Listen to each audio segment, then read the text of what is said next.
जय हिंद, जय भारत, जय श्री राम। ये विषय है सनातनी अपने रास्ते से क्यों भटकते हैं।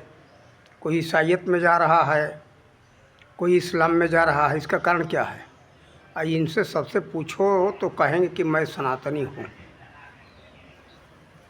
पूछो कि सही ढंग से जानते हो सनातनी हुआ, तो हाँ मैं जानता हूँ मैं सनातनी हूँ।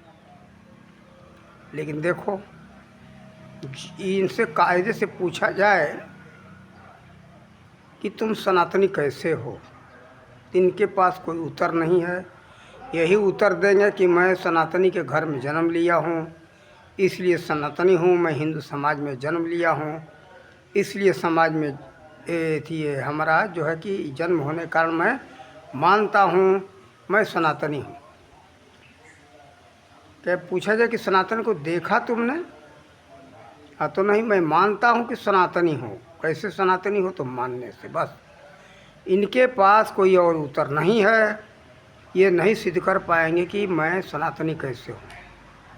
देखो, वास्तव में कोई भी विद्यार्थी हो, किसी भी कोर्स का हो या किसी भी क्लास को, हिंदी में क्लास कहेंगे, किसी और कोर्स कहेंगे, कक्षा कहेंगे, कोर्स कहेंगे इंग्लिश में। लेकिन देखो, कहीं भी जाएगा अपना प्रमाण पत्र दिखाएगा, फिर भी उसकी परीक्षा ली जाती है कि तुम इसमें कैसे पास हो या फेल हो, नहीं उत्तीर्ण हो या अनुत्तीर्ण हो। तो देखो, इसी तरह से सनातन कहने वाले जो मैं सनातनी हूँ ये वास्तव में सनातनी इस तरह से नहीं है कि देखो ये मानते हैं, जानते नहीं कि सनातनी मैं कैसे हूँ। वास्तव में देखो, सनातन जो है, सनातन देखने का विषय है, सुनने का विषय है। लेकिन ये लोगों ने न देखा न उसको सुना, किसी से कही कहाई बात सुन लिए। ये जन्म होने से अपने को सनातनी मानते हैं, जानते नहीं देख कि मैं सनातनी कैसे हूँ। देखो सनातन नाम ईश्वर का है। उस परमात्मा को जो देखा वही वास्तव में सनातनी है। और वह सनातनी भी है तो वह इस्लाम मत का भी मान लो कि इस्लामियत है उसके अंदर, ईसाइयत है उसके अंदर, या सिख का पूरा सिद्धांत है उसके अंदर। सिख का मतलब ये है कि जो जिसने गुरु नानक देव जी के शिक्षा को कायदे से शिक्षा दे रहे से सीखा देखा, वह सिख है। उसी सनातन को जानने वाले को, देखने वाले को सिख कहा गया। उसी सनातन को देखने वाले और जानने वाले को ईसाई भी कहा गया है। उसी सनातन को देखने वाले जानने वाले को मुसलमान भी कहा गया है। लेकिन वास्तव में ये सब लोग आज के समय में मानते हैं, जानते नहीं। लेकिन ईसाइयों में और इस्लाम वालों में, मुसलमानों में ये नहीं देख रहा हूँ उनके अंदर, उनके समाज में ऐसा कुछ प्रतिबंध है ताकि इधर से उधर कोई भाग नहीं सकता। इन हिंदू समाज में कोई प्रतिबंध नहीं है, जिसको जो मर्जी हो उधर जा सकता है। इसलिए हम ये देखते कि हमारे सनातनी भाई बहन जो हैं बहुत ज़्यादा इधर उधर भाग रहे, थोड़े थोड़े लालच में। लेकिन ये उचित नहीं है। देखो, सनातन की जिसने देख लिया वो तो कभी उधर उधर जा नहीं सकता। यानी परमात्मा को जो देख लिया, जान लिया, समझ लिया, तो इधर उधर नहीं भटक सकता। जो मानता है, जानता नहीं मानता है, वो इधर उधर भटक रहे हैं। आज के समय में थोड़े थोड़े लोभ लालच में ये लोग अपना मजबूरी दिखा करके भाग रहे हैं कि सरकार से कहना है कि हमारा खर्चा पूर्ति करो, नहीं तो मैं इधर से उधर जाऊंगा। ये लोग अपने पूर्वजों के मान प्रतिष्ठा को नहीं देखते, नहीं सोचते कि हमारे पूर्वजों का मान प्रतिष्ठा कैसा था, हम किस वंशज के हैं। इनको वंशज का, अपने पूर्वजों का परवाह नहीं है।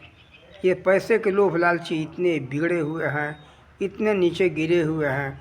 देखो, इन मूर्खों को तेग बहादुर से सीखना चाहिए। तेग बहादुर सिंह मर गए तो मर गए, लेकिन वो अपना जो है विचार नहीं छोड़े, अपने पूर्वजों का मान प्रतिष्ठा नहीं नष्ट किए। देखो, गुरु गोविंद सिंह के दो बच्चों को देखो, जोरावर सिंह और फतेह सिंह का। छोटे छोटे बच्चे जो हैं, केवल एक 7 वर्ष का फतेह सिंह, जोरावर सिंह का उम्र था 9 वर्ष। लेकिन वो बच्चे धन के लालच में, ऐसो आराम के लालच में नहीं आए, वो लोग इस्लाम को नहीं अपनाए। और इस्लाम शुद्ध हो तो कोई बात नहीं, ये अशुद्ध इस्लाम है। शैतान लोग इस पर कब्जा करके बैठे हैं, कहते कि मैं इस्लाम को मानने वाला हूँ, जानने वाला हूँ, लेकिन इस्लाम को जानते नहीं, मानते नहीं। इनके यहाँ गाय एक परिभाषा है, जो गाय खाता है, भैंसा खाता है, वो मुसलमान है। जो मुर्गा बकरा खाता है वो हिंदू है, सुअर खाता है वो हिंदू है। इनकी परिभाषा ऐसी है। लेकिन ये राक्षस हैं, दोनों के दोनों, यानी सब के सब। जीव हिंसा जो कोई करता हो, जीव हत्या करके दूसरे का मांस खाता है, ना तो ईसाई है, ना सिख है, ना मुसलमान है, हिंदू है, ना सनातनी, कुछ भी नहीं है। वो तो राक्षस है, शैतान है। तो देखो, हम यही कहेंगे अपने सनातनियों से कि देखो, और हम किसी को तो नहीं कह सकते, लेकिन हम कहेंगे सबसे, कोई हमारे बात को अगर सुने और समझे तो तुम मुसलमान भी हो सकते हो, सिख भी हो सकते हो, ईसाई भी हो सकते हो, हिंदू भी हो सकते हो, यानी सनातनी। तो कहने का मतलब क्या है, सभी महापुरुषों का सिद्धांत एक ही रहा, सभी में हमने देखा यही बात। लेकिन आज जो उसमें बदल गया है, उसमें सभी जीवों की जो है मनोवृत्तियाँ ऐसी रखी जाती थी, सबका कल्याण हो, विश्व का कल्याण हो। और किसी समाज में हम नहीं देखते, लेकिन सनातन में देखते, विश्व का कल्याण हो, प्राणियों में सद्भावना हो, ये ऐसा लोग जयकारा लगाते हैं। तो देखो, ऐसा दूसरे किसी मजहब में नहीं है। आज के हिसाब से तो सब मजहब बराबर नहीं है, सभी का विचारधारा अलग हो चुका है, और ये सब लोग केवल अपने समाज के लिए सोचते हैं, कारण कि इनके अंदर अज्ञानता है।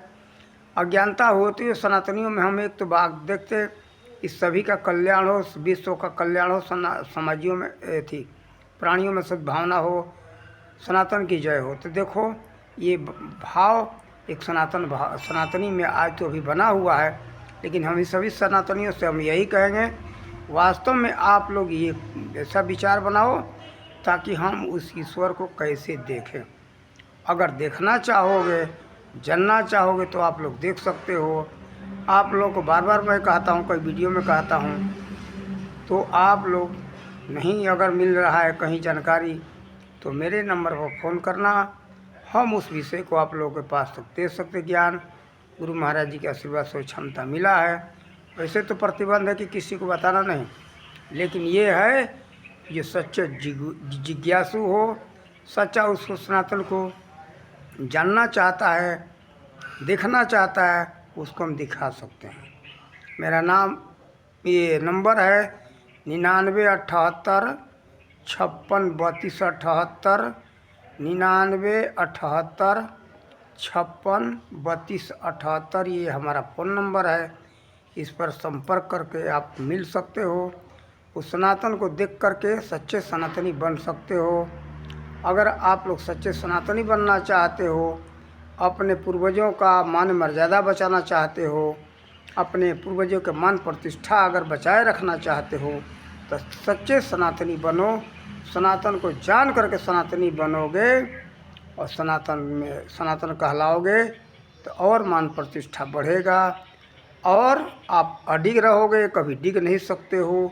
जैसे बड़े बड़े महापुरुषों के इतिहास को देख रहा हूँ, उसी सत्य सनातन के लिए अपने प्राण को बलिदान दे दिए, लेकिन डिगे नहीं। जैसे गुरु गोविंद सिंह का पूरा परिवार है, तेग बहादुर सिंह हैं, ऐसे बहुत से हमारे वीर हुए। एक हरिदास थे, वो भी ऐसे बेचारे अपने प्राण को न्यौछावर कर दिए, लेकिन सनातन को उन्होंने अस्वीकार नहीं किया। तो देखो, ऐसे कितने हम उदाहरण हैं। अब जैसे प्रहलाद का इतिहास देखो, उसी सनातन के विषय में प्रहलाद के और हिरण्यकश्यप के बीच लड़ाई थी, लेकिन प्रहलाद जी अडिग रहे और उनका विजय हुआ। इस तरह से आप लोग जान करके उस पर अडिग रहोगे, आपका विजय होगा। आप राक्षस वृत्ति में कभी नहीं जा सकते हो। दूसरी बात कि आप लोग क्या कहते इसको, फिर अपने पूर्वजों का, रामकृष्ण के वंशज हो, अपने उन सब का मर्यादा बनाए रख सकते हो, उस मर्यादा को नहीं खो सकते हो। इसलिए आप लोगों से हम यही कहेंगे कि सनातन को देख करके, जान करके सच्चे सनातनी बनो, अपना कल्याण करो, विश्व का कल्याण करो, अपने पूर्वजों के मान प्रतिष्ठा को बनाए रखो, इसी में आप सबका कल्याण है। इन्हीं शब्दों के साथ वाणी का विराम देते। जय हिंद, जय भारत, जय श्री।